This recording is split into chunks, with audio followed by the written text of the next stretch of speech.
Corona নিয়ে কড়া সতর্কতা জারি হয়েছিল বলিউডে। আগামী 31শে মার্চ পর্যন্ত বলিউডের সব শুটিং, এন্টারটেনমেন্ট প্রোগ্রাম, এমনকি অ্যাওয়ার্ড ফাংশনও বন্ধ করে দেওয়ার নির্দেশ দেওয়া হয়েছিল। সিনেমা, ওয়েব সিরিজ কিংবা ধারাবাহিক যাবতীয় শুটিংয়ের ওপরে এবার নিষেধাজ্ঞা জারি করা হলো। আগামী 19 তারিখ অর্থাৎ বৃহস্পতিবার থেকে টলিউডের সমস্ত সেটে লাগু হবে এই নির্দেশিকা। মুম্বাইয়ের সিনেমা সংগঠনগুলি এই ধরনের সিদ্ধান্ত নেওয়ার পর টলিউডেও আর্টিস্ট ফোরাম থেকে একটি নির্দেশিকা জারি করা হয়েছে। সর্বভারতীয় সংবাদ সংস্থা সূত্রে খবর, Indian motion pictures producers association, federation of western India সিনে এমপ্লয়িজ এবং Indian film and television directors অ্যাসোসিয়েশনের তরফ থেকে রবিবার বৈঠক করে এই সিদ্ধান্ত নেওয়া হয়েছে।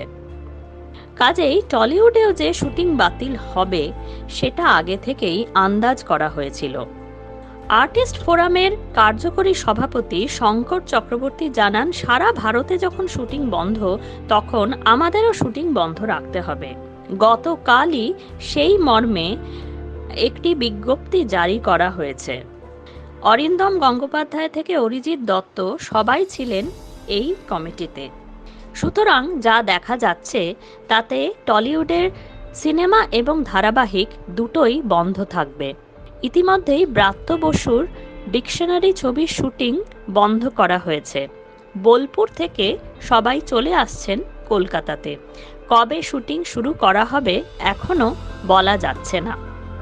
বন্ধ থাকবে সব ধারাবাহিকের শুটিং।